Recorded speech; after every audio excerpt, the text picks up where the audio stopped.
তুমি সত্যি ভালো মানুষ, সত্যি ভালো মানুষ, কিন্তু তা সত্ত্বেও তুমি অনেক কষ্ট পাচ্ছ। তুমি তোমার চোখের সামনে দেখছো যে যারা ভালো নয়, যারা তোমার সাথে খারাপ করছে তারা এগিয়ে যাচ্ছে, কিন্তু তুমি পিছিয়ে যাচ্ছ। মাঝে মাঝে তুমি উপরে তাকাও আর ভাবো যে সত্যি কি ঈশ্বর আছে? যদি থাকে তাহলে তোমার সাথে এত খারাপ হচ্ছে কেন? আমি তোমাকে বলছি যে ঈশ্বর আছেন এবং উনি তোমার সাথে আছেন, আর উনি তোমায় খুব ভালোবাসে। ঈশ্বর যাদের নিজের ভালোবাসা দেন তারা কষ্ট পায়, কেন সেই কষ্ট না পেলে তারা শিখবে না। একটু ধৈর্য রাখতে হবে। আজকে তোমাদের আমি এমন 5টি সংকেত বলবো, যে এই সংকেত যদি তুমি পেয়ে থাকো তাহলে বুঝে নিও নিশ্চিন্তভাবে যে ঈশ্বর তোমার সাথেই আছে এবং উনি তোমায় সত্যি খুব ভালোবাসে। পারলে আজকের ভিডিওটা শেষ অবধি দেখো, এটি তোমার অনেক প্রশ্নের উত্তর দিয়ে দেবে। আজকে তোমরা যারা যারা এই ভিডিওটা দেখছো তাদের আমি একটা প্রশ্ন করতে চাই। এই প্রশ্নটা তোমরা নিজেকে করে দেখো আর দেখো যে তোমরা কি উত্তর পাও। সব থেকে আগে নিজেকে একটু রিল্যাক্স করো, যা কষ্ট আছে সব কিছুকে সাইডে রেখে আমার কথাটা মন দিয়ে শোনো। একটা শান্ত জায়গায় গিয়ে বসো, একান্তে বসো আর এই ভিডিওটা দেখো। খুব ঠান্ডা মাথায় ভেবে দেখো, তুমি এই মুহূর্তে নিজের লাইফে যেখানেই আছো ওখানে তোমার সাথে এমন হতে পারে না যে সব কিছু খারাপ হয়েছে। কিছু না কিছু জিনিস ভালোও হয়েছে। হয়তো স্কুলে তুমি কিছু বড় জিনিস অ্যাচিভ করেছিলে, কলেজে অ্যাচিভ করেছিলে, লাইফে কিছু বড় হয়তো অ্যাচিভ করেছো এর আগে। কিছু না কিছু ভালোও হয়ে থাকবে। আমি মেনেই চলছি যে বেশিরভাগ জিনিস খারাপ হয়েছে, কিন্তু কিছু জিনিস ভালোও হয়েছে। এবার খুব ঠান্ডা মাথায় যদি তুমি ভেবে দেখো তাহলে তুমি দেখতে পাবে যে সেই যে জিনিসটা ভালো হয়েছিল তার পিছনেও কিছু খারাপ লুকিয়েছিল, কিছু খারাপও ঘটেছিল, কিছু খারাপও ঘটেছিল। সেই খারাপটাই তোমাকে আরো পুশ করেছে এগিয়ে যেতে। আর কোথাও না কোথাও সেই খারাপের জন্যেই আজকে তুমি কিছু ভালো পেয়েছো।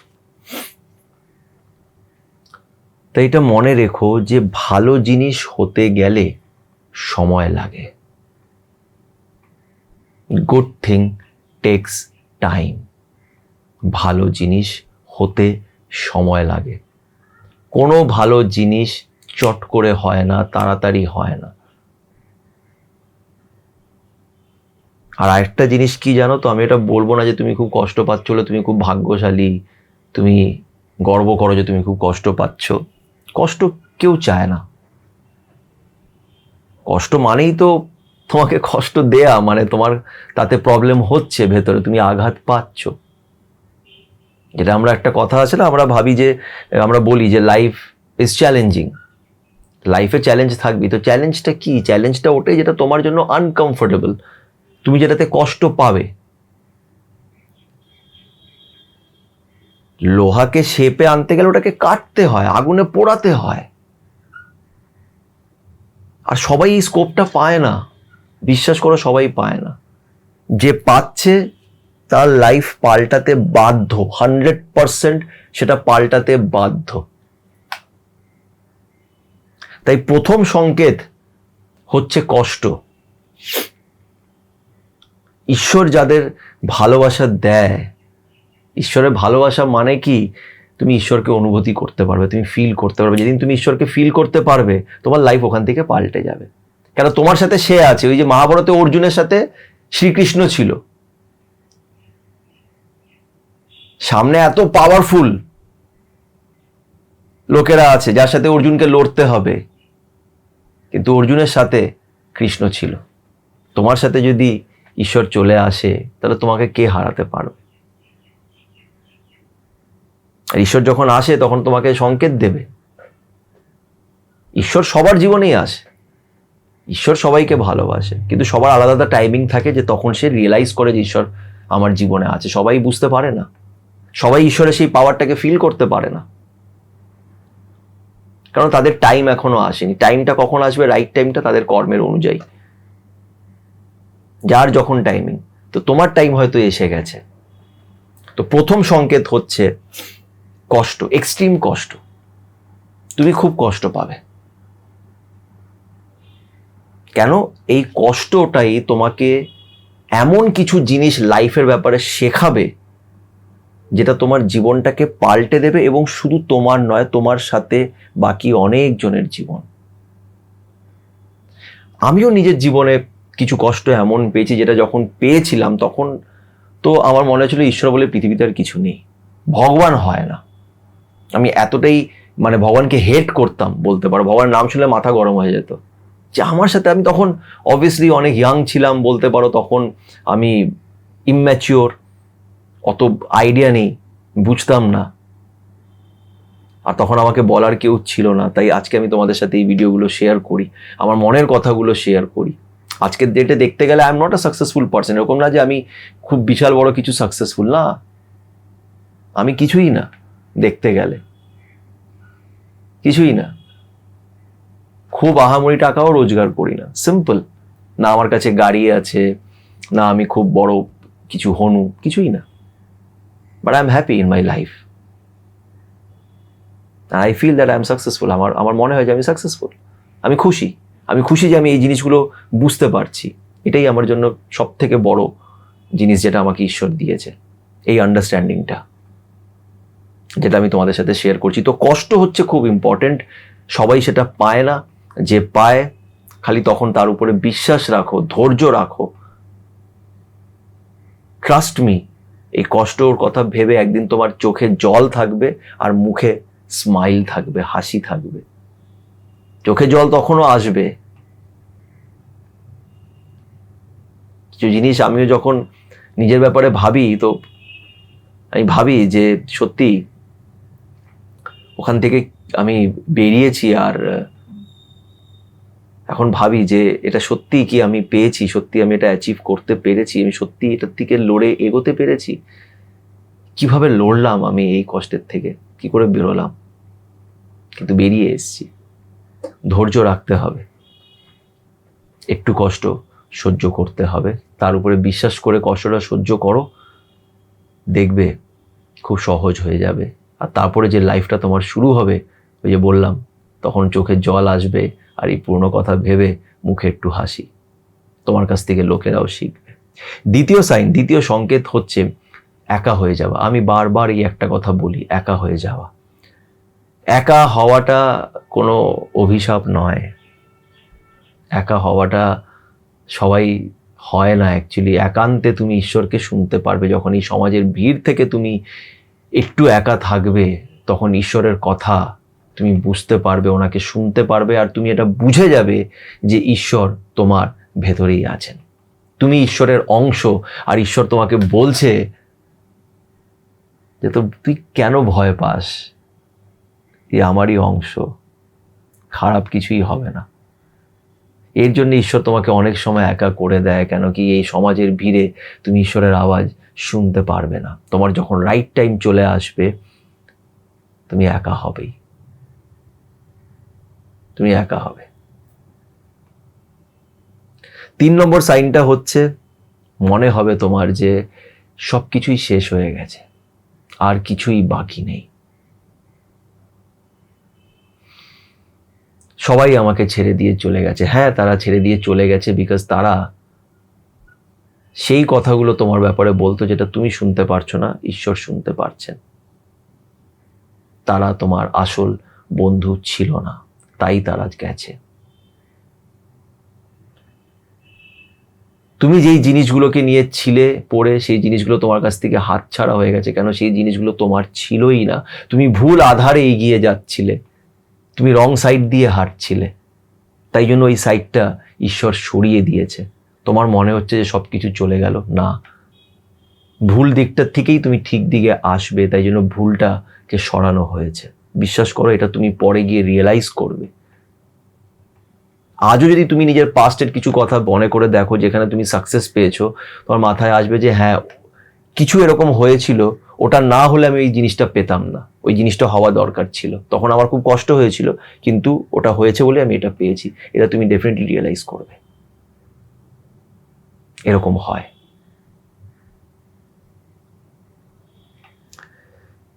4 নম্বর সাইনটা খুব ইম্পর্টেন্ট। এই ডিউরেশনে তুমি অদ্ভুতভাবে ঈশ্বরকে নিজের ভেতরে ফিল করতে পারবে।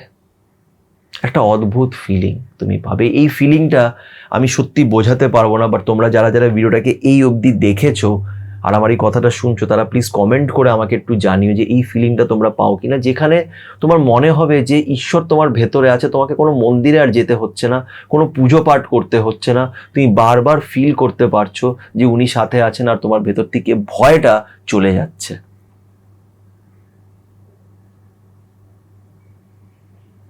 তোমার আর ভয় লাগছে না, তোমার ভয় লাগছে না যে লোকেরা কি বলবে, ও কি ভাবছে, ও কি ভাবে আমাকে নিয়ে। You just don't care anymore. এটা তোমার সাথে হচ্ছে বা হবে।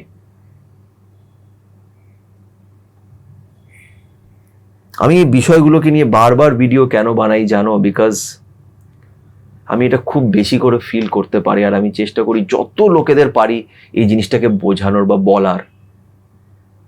আমি কতটা ঠিক কতটা ভুল আমি জানি না, কিন্তু আই এম শিওর তোমাদের মতন অনেকজন আছে যারা আমার এই কথার সাথে রিলেট করতে পারবে, যেটা আমি বলার চেষ্টা করছি।